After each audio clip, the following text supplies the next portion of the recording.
Matamdu World War II Hiroshima badi Nagasaki atom bomb thadabada kari fivam oike habisi aikhoina loina khangnaraba wafamni. Adubu ngasi ngasigi nuclear weapons singsiga matamdu thadakiba atom bomb singduga sangdamnaba taragadi matamdugi satire hariba atom bomb aduri sumnagi angang masagi sanapot kummani. 1937 nagina 1945 fawsi Prithibida mi khwaidagi siba matam oike aduga 1945 ki matungdagi ngasi fawsna khwaidagi santi oiba matam haibdu oiduna lagli. Adubu hojik oirakliba country amaga yanaraktriba lan tawnurakliba asina oiramliba santigi matam asigi aroiba tangkak oidoriba jala. Hojiksi karigumba World War III thoedana khalasi mamangi adumna nongmai masamsu kapnagadauba nate magi lejaba nuclear weapons ki lan oigadoribani.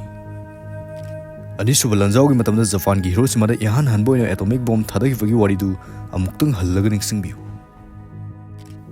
Aduna ngasigi videos de khangminarasi karigumba ahumsuba lanjausi nuclear gi war oiravdi kari fibam oigani masina Prithibidagi Jiba sing Mutkhibagi horokfam oigadoriba jala. С точки зрения, мы, конечно, готовы. Они у нас постоянно находятся в состоянии боевой готовности. Это первое, а второе, и это тоже. Matamdu 1947 Albert Einstein, Robert Oppenheimer amadi atai scientist kya loinana Prithibigi oni ihan hanboina atom bomb sarami. Matamdu ki horaga US amadi Russia na ngasi fawda lab palaitana nuclear weapons kya saduna ahumsuba lanjaugi damak ready da leirivani. Aduga 2024 ngasigi oriba film asina masigi lanjau asi tholokpa yabagi oithokpa aikhoina uba fangli.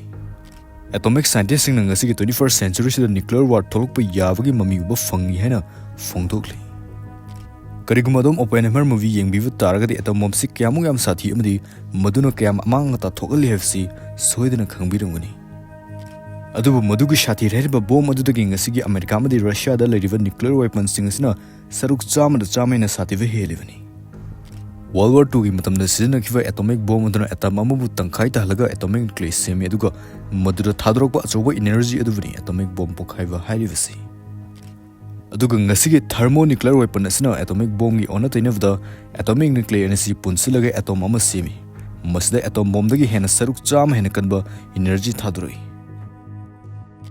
Masiga chap manana ekhoi gi solar system gi star numit asina thadokliba energy asisu samna harabada ekhoi seasonarivsi numit ki shakti adubuni. Asumna universe ki power siba ekhoi line season abangam matamdu na ekhoi si civilization type 1 2 3 natroga 7 fawo yorokadorivsi. Masigi matang sina to video gi topic oina thamkhraga ngasigi video gi topics na mulaksi. World War II da sizinakhiba atom bomb aduga 1961 da test tokhiba sar bomb asiga sangdamnaba matamda sar bomb asina atom bomb listing ahumdagi hena sathi vele. Atom bomb savda yaukhiba scientist aman haiki atom bomb ga ngasigi hydrogen bomb asiga sangdamnaba taragadi atom bomb sidi school gi project work kumbani hena fongdoki. Adubu masi 1961 gi warini hujik leirba nuclear weapons si kyamu ngamna sathi habise khoi gi bamna fok sagatpada wana thokani. Ngasigi oriba nuclear power gi horofam sin 1945 ki matamdagi horagani. America amadi Russia country ani si matamdudgi horaga nuclear gi sakti gi lamjel si yamna kanna tanarami. Masigi lamjel asida atai country ki amasu yaukshilaki. Asumna 1986 ki matam yoropda Prithibida punna nuclear weapons 70,000 hena laiki. Matamdudagi amuk santi leiduna nuclear weapon gi masing si tamna hantarakpuna ngasi 2024 da US da listing ahunga chatrat ka nipan lai.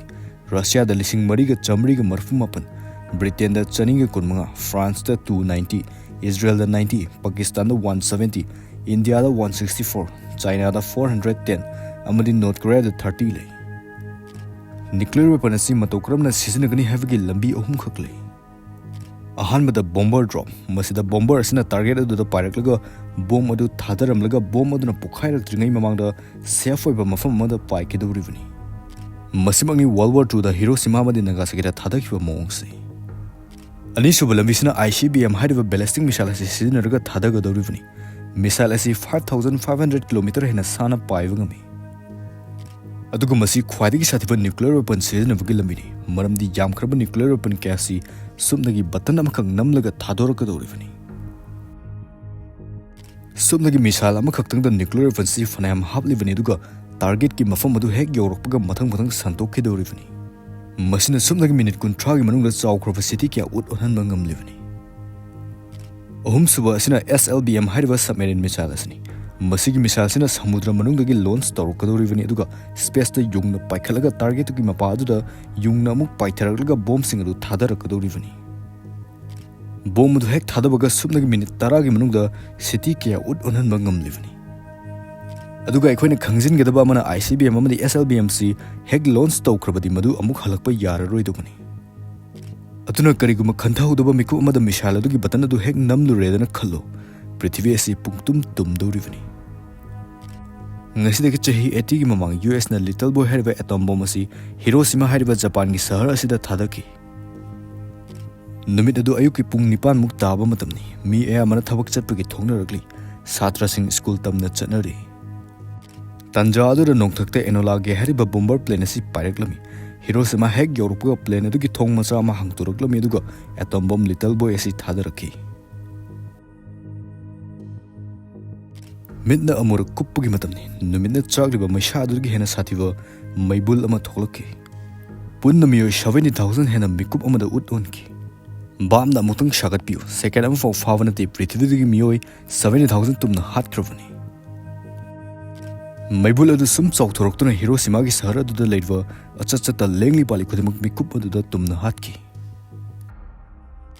Masigi matakta bomb adu pokhai khrabagi matung numit 13 gi manungda miyoi lising yankhai amsu bomb adugi radiation hatki. Madugi matung dasu nongna pokcharakpa angang kaya amsu radiation aduna marmarga loinamak shoinairaga poklaki. Aduba aikoina khwaidagi kiningai oribadi masigi atom bomb si ngasigi nuclear weapon singsiga sangdamnawa taragadi atom bomb sidi angang masagi shanapot kummani. Atom bomb sina asumna amangta thokalasnadi ngasigi nuclear weapon gi lan stawragdi kari film oigani hfc tasengna akiba fawdova natte. Aduga hojik adomna video shi yenglinge the US the nuclear weapon 1770 ready the laikravani. Russia the nuclear weapon 1674 ready the laikravani. Tasengna maki masigi lan ase thokloklovdi prithvi si kari film oigani. Aikoigi prithvi gi akoibda surveillance satellite sing koina lairiga paiduna lairi. Masigi satellite si asukrimdik sakti level satellite ni 200 miles in a lapum from the Maiket Catbasi satellite sina Israel na khangbangum livani. Satellite asana 24/7 koina laiduna fire nuclear weapon launch topagi rocket ki mairi edu ngairaga leidi. Lanasi prithivida superpower powered by country and US amadi Russia dagi horoklai na khalasi. Nakal animaktagi missile singdu hek launch tobaga satellite aduna paw piraktuna animak magi lejaba sakti sizinnarakadoribani. Missile singdu hek launch tokibda amuk hana recall toba yaroidobani. Aduna button adu hek namkibda pumloi loirabani. ICBM missile si Russia dagi launch toroklaga US yorokpada sumnagi 26 minute 40 second khaktamuk changi. Sumnagi pung amagi manungsida prithivida leriba miyo million kya ut on kidoribani. Adubu masina loiva natri sumnagi horokpada ngairibani. Pokhaibadura thadurgliva radiation aduna prithvi si jiba panba leiva yada bamfam haibdu wahillakadoribani. Masigi radiation aside thakhar leiraga mangkhidobunati sahi 10 hena masigi radiation asi leigedoribani. Prithvi asi aingasa onarakadoribani. Prithvidagi jiba panba 99% di masigi radiation asina tumna hatkidoribani. Aduga aikoina khangada bamana masi Russia amadi US khaki warini. Atopa country singsu yokshilakuna tasengna ohumsu lanjao se thoklovdi madugi poloi se aikoigi wakhana lamba fungloi. Aduna ngasigi video sida presenting liba message aduri karigumba aikoigi leader singsina nuclear weapon season aduna World War 3 si toba taragadi aikoi World War 4 di uba fanglaroi. Aduna nuclear power si khuchukulai sabagi mahut malemda kanaba peaceful oiva lambida season 5 si tangai fati.